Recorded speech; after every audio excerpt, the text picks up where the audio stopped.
Hello everyone, this is Hank. Today I'm going to continue to talk about the Adobe Camera Raw as part of my Photoshops for the Casual Photographer series.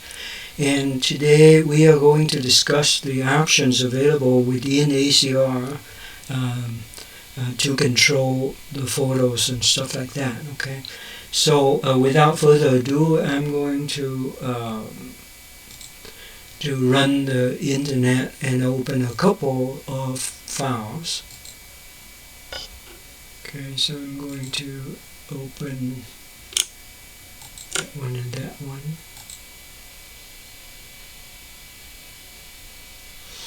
Okay, and then I can expand that to fill the screen. Okay, so as you can see that you can open multiple files in ACR. Okay, as many as your computer, software, and memory will allow. Okay, so so you can see that both of them come up. One of them will be the active. You can switch between the active and the inactive. Right. So when you do this, if you just highlight one, and then whatever you added over here is going to affect that one. Now if you want all of them to be affected, then you have a choice. You can do a Control A if you remember the shortcut. Okay, or you can go to triple dots here of one of them and you can do Select All. Okay. Once you select all, everything you change here will be applicable to both of them. Now for vastly different photos such as this is not really a good idea, right? So in order for you to change that, you can hover on any one. Okay, you see this thing here? That is the option for you. Okay, now this is a synchronize option. That means that what characteristic, what changes do I want to share between the one highlighted.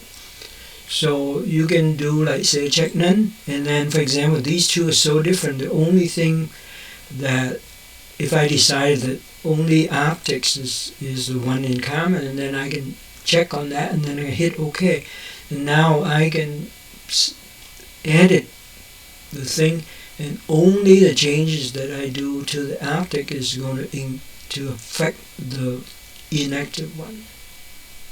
Okay, inactive meaning that the one that is not shown here. Okay, the one not shown here is the inactive one. Okay, so I can do that to mass edit similar pictures. Okay, later I will show you other ways to share the settings. So you do it once, you can copy it to others, but that is for a later lesson. Right now, so you can edit one at a time, right? And if you point here, you see that there's a down arrow as well. What is it? Down arrow means that you want to save it. Okay, if you look over here, you also see a down arrow. So you can either save here or here. They are identical, with the difference is that if you save it here, you are saving the active file, right? Now, even if this thing is not active, you can save it, okay, by just clicking here. And then you get this, and then you can save it, name it, and all of that. Okay, so whatever, which one you click over here on the film strip, that will be the one that you're going to save. It doesn't have to be the active one, right? I'm not going to show you that. Okay, again, over here, if you do it, it'll show the same thing, but it is for the active, right? So that's the only difference. So either that or that. Okay, now when you click the triple dots, okay, it shows you an option that you can do further. And I will show you the details, explaining details when we come to it.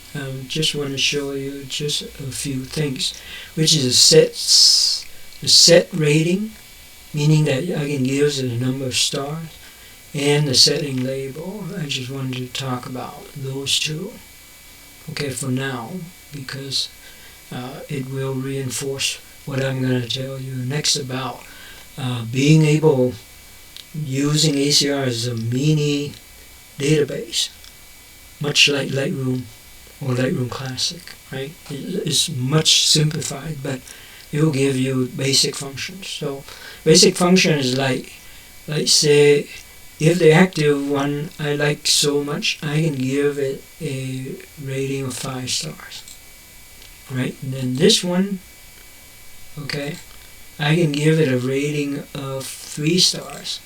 Okay, so now I have a 3-star, 5-star rating. Okay, again, I can go in here and I said that I also want the label for this one to be approved.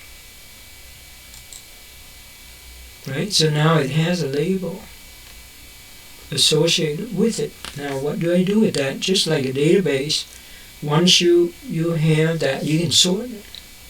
Right, so you go in here, okay, you can, here is, you can sort by the label, okay, you can sort by capture date and stuff like that. Okay, so for example, I can do color label, but you know the color label, the one that has a color goes on top, so it doesn't really change. I should have chosen this as a green one, and then it would swap, right? So that you can sort it by that. Okay, or you can reverse the order. See, now if you reverse the order, the non-label one go on top, right? So that is the sorting of the two. Now, in the case that I only want to edit the 5 stars one, okay, say I have 100 of them, I chose 5 with the 5 stars, I'm going to edit those first. So you can sort that by, just say that star rating. So we say, okay, I only want to show the 5-star. And then as you see, even though it is open in ACR, it no longer shows you, right? So you can just edit. That is basically the database function of Lightroom in our bridge, right? The ACR itself has a miniaturized version of it that you can do. I personally never do it here. I use bridge to launch into ACR usually. Okay, but you can use this here. And so of course you can go back here and clear the filter. Now both of them is going to be shown. Okay, of course the star and the label show up here as well, right, over here. Then it shows you the 3 stars, so that reflects it here. Now you can mark it for deletion, or you can do it here too, okay. You can even recheck it here. Okay, so that is basically what it means. Okay, so the last time we said that if you click it here, you will be able to bring up the option setting, right? Okay. Okay, now if you right click on it, you have a choice of choosing different presets, but I didn't really have very good presets, and this thing is so I'm not going to show you that because it's very unstable in my opinion. It doesn't show you what the color space is when you do this. Example. Yeah, so it will show you the name and title, which doesn't really help you very much unless you already know what it is. Okay, so if you want to change it, you just go in here and then change this. Right? So for example, if you want Adobe RGB and you want 16-bit, you just go here, change it, and say okay, and then it'll change it for you here. Alright, so that is it. Now, when you right click on this thing you also have a set of options for you to choose for this active photo, including set rating label. So it's kind of a repeat of the triple dots over there. Not completely equivalent. There's some additional thing, but that is where you can do, right? So you can also do a save image here too as well. Okay, and you can like quickly save it as a DNG or JPEG. So that's additional option. All right.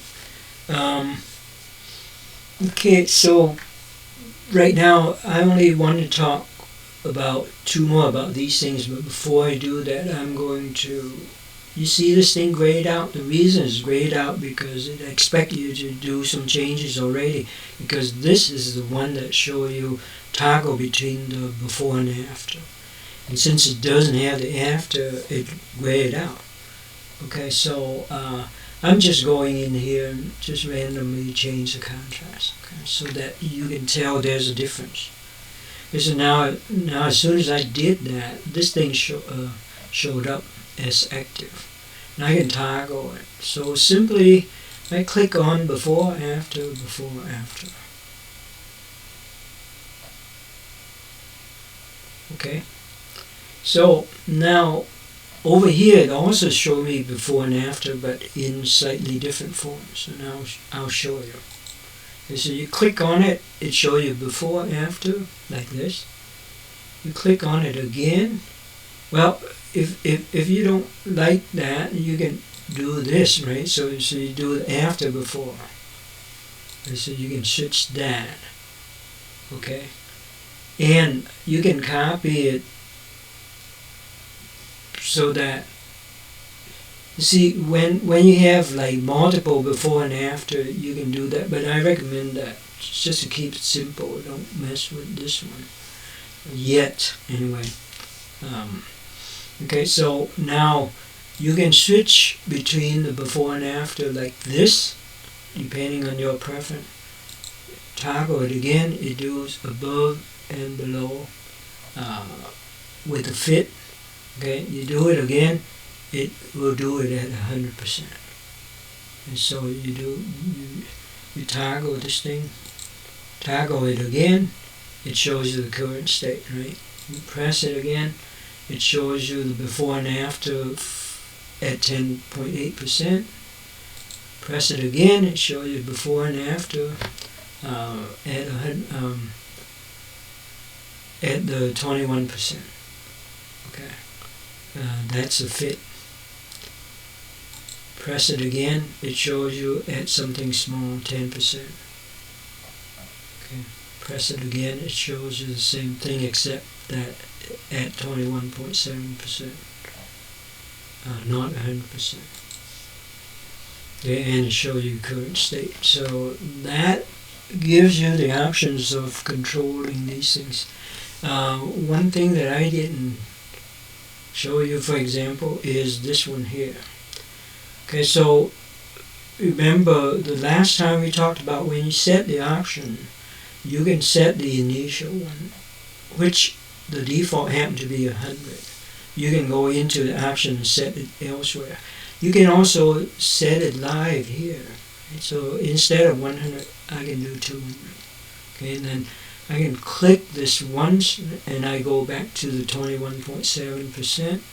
I click it again, it will go to the 100 or 200%, whatever I set here. Now remember that if you want it to zoom to a certain portion, just point this thing and click on it, and it will zoom there. Okay, so very, very simple, very easy to do. Now, in the case that you want to move it around, okay, what you want to do is hold down the space key, and then you can move it.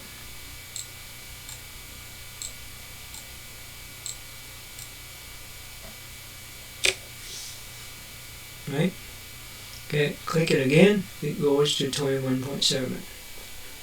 Okay, with that, I think I wanted to stop the video here, in the next episode, we're going to talk more about the other settings, but I don't want to make this thing too long, so I think we'll stop here. So my usual spiel, if you could please give me a like, okay, and if you haven't subscribed, give me a subscribe. Now I understand that some of you may not like what I have to say and want to give me a dislike, and that's just perfectly acceptable. However, I do have a request, like if you could give me a comment on why you dislike it, that way I can learn from my mistakes. It will help me. Okay, thank you very much.